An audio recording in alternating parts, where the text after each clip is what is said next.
নমস্কার, চলছে চলবে রণজিতে আপনাদের সবাইকে স্বাগত। আশা করি সবাই ভালো আছেন। দেখুন, আমার থাম্বনেল দেখে আপনারা একটু আশ্চর্য হচ্ছেন, কিন্তু এটাই বাস্তব হতে যাচ্ছে। আমাদের কাছে যতটুকু খবর, প্রবল চাপ তৈরি করা হচ্ছে যে মীনাক্ষী মুখার্জি এবং শতরূপ ঘোষের কোন রকম ব্রডকাস্ট বা তারা যাতে মিডিয়াতে মুখটা না দেখাতে পারে বা মিডিয়াতে তাদের বক্তব্য সেইভাবে তুলে ধরা না হয়, এটার জন্য কিন্তু উঠে পড়ে লেগেছে বিরোধী রাজনৈতিক দলের যারা প্রথম সারির তারা। এই সমস্ত প্রতিবেদনগুলো এত মানুষের কাছে পৌঁছে দিন।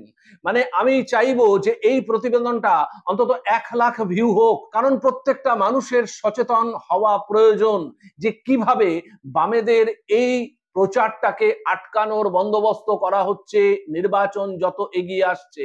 আর আপনারা কমেন্টস করে জানান, যাতে এত বেশি কমেন্টস হয়, এত বেশি লাইক, এত বেশি শেয়ার হয়, যাতে এটা সাধারণ মানুষের ঘরে ঘরে পৌঁছে যায় যে বামেদের এই নেতৃত্বদের মেইনস্ট্রিম মিডিয়ায় দেখা যাবে না, কিন্তু তাদের অলিতে গলিতে দেখা যাবে।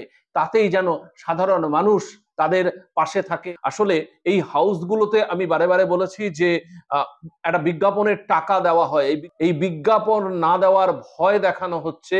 কারণ এই মীনাক্ষী এবং শতরূপ, আপনারা জানেন যে শতরূপ বিভিন্ন চ্যানেলে টকশোতে আসে এবং তার নিজস্ব একটা ইউটিউব চ্যানেল আছে। সেই জায়গায় সেই টকশোর অংশগুলো সে আপলোড করে মানুষের কাছে কিন্তু প্রত্যেকটা তার আপলোডেড ভিডিও প্রায় 2 লাখ, 2.5 লাখ, 3 লাখ মানুষের কাছে পৌঁছে যায় এবং সেটা আরো বেশি মানুষের কাছেও পৌঁছে যায়।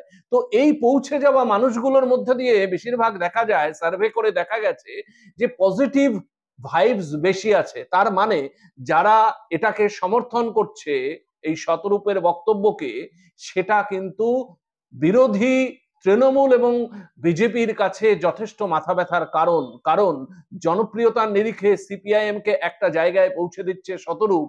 এই কারণে শতরূপকে যাতে টকশোতে না ডাকা হয় তার জন্য একটা চাপ সৃষ্টি করা হচ্ছে যে এই রকম টকশোতে তাকে না ডাকার, তাহলে বিজ্ঞাপন থেকে তাদেরকে বঞ্চিত করা হবে।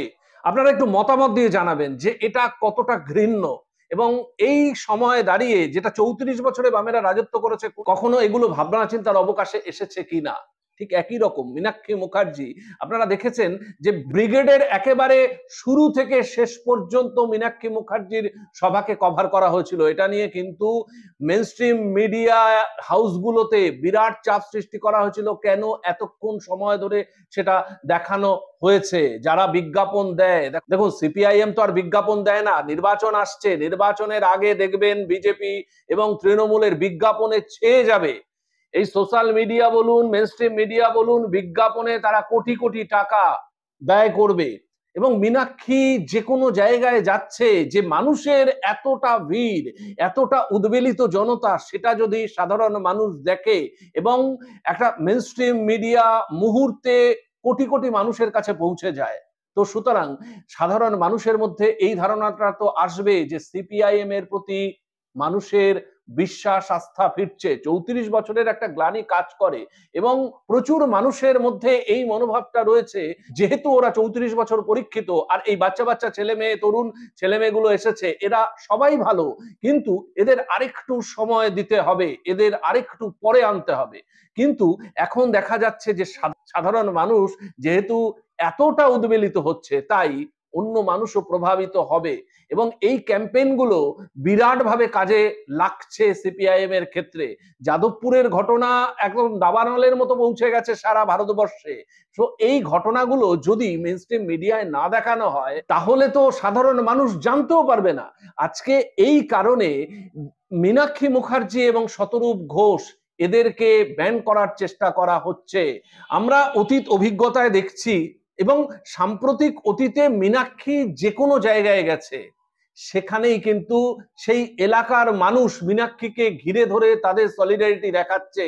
মীনাক্ষীর মধ্যে সেই জনপ্রিয়তা কাজ করছে যেটা একসময় মমতা বন্দ্যোপাধ্যায় বিরোধী দলনেত্রী থাকা অবস্থায় কাজ করেছিল। এবং আস্তে আস্তে আপনারা জানেন যে এই মমতা বন্দ্যোপাধ্যায় ক্ষমতার অলিন্দে আসে, এটা সিঁদুরে মেঘ দেখছে বিরোধীরা, তৃণমূলও দেখছে, বিজেপিও দেখছে। মীনাক্ষীর মধ্যে, মীনাক্ষীকে ঘিরে যেভাবে মানুষ পাগলের মতো করছে, কোন জায়গায় মীনাক্ষীর কর্মসূচি থাকলে যদি তার নামটা আগের থেকে ঘোষণা হয়ে যায়, সেই সমস্ত জায়গায় মানুষের স্নান খাওয়া দাওয়া বন্ধ করে তারা সেই সভায় তারা আগে পৌঁছানোর জন্য হুড়োহুড়ি করছে। এরকম আমরা বহু সাম্প্রতিক অতীতে মীনাক্ষীর কর্মসূচিতে দেখেছি। সুতরাং এগুলো যেন কোনোভাবে মিডিয়াতে না আসে। একটা অঞ্চলে আসছে, একটা অঞ্চলে যাচ্ছে, সেটা পর্যন্ত ঠিক আছে, কিন্তু একটা অঞ্চলের খবর অন্য সবার কাছে সার্বজনীন হবে মিডিয়ার মধ্য দিয়ে, মেইনস্ট্রিম মিডিয়ার মধ্য দিয়ে, এটা কিছুতেই চাইছে না তৃণমূল এবং বিজেপি। এবং তাই তারা বিজ্ঞাপন না দেওয়ার ভয় দেখিয়ে একটা এরকম বাতাবরণ তৈরি করতে চাইছে যে তোমরা হয় বিজ্ঞাপনের টাকায় পুষ্ট হও, নতুবা তোমরা সিপিআইএম এর প্রচার করো। তো সুতরাং এই জায়গায় কিন্তু সিপিআইএম এর জন্য একটু চ্যালেঞ্জ হয়ে যাবে। আরো সাধারণ মানুষের ডোর টু ডোর, বারে বারে আমরা বলছি যে বুথ স্তরে যে কমিটিগুলো, সেগুলো আরো শক্তপোক্ত করে তৈরি করা, এটা ভীষণভাবে প্রয়োজন। এবং একেবারে দরজায় দরজায় গিয়ে সাধারণ মানুষকে, দেখুন ইস্যু তো প্রচুর রয়েছে, সেই ইস্যুগুলোকে নিয়ে সাধারণ মানুষকে সাথে নিয়ে যে কোনো লড়াই, যে কোনো আন্দোলনগুলো করা এই সময় ভীষণ সমীচীন। এই মিডিয়ার উপরে আর নির্ভরশীলতা না দেখিয়ে, কারণ মিডিয়া এই নির্বাচন যত এগিয়ে আসবে আপনারা দেখে নেবেন, মীনাক্ষী, শতরূপ বা বামেদের অন্যান্য যারা কিনা ক্রাউড পুলার, তাদের খবর মেইনস্ট্রিম মিডিয়ায় পাবেন না, এটা স্পষ্ট। আমরা কিন্তু এই রকম ইঙ্গিত পাচ্ছি।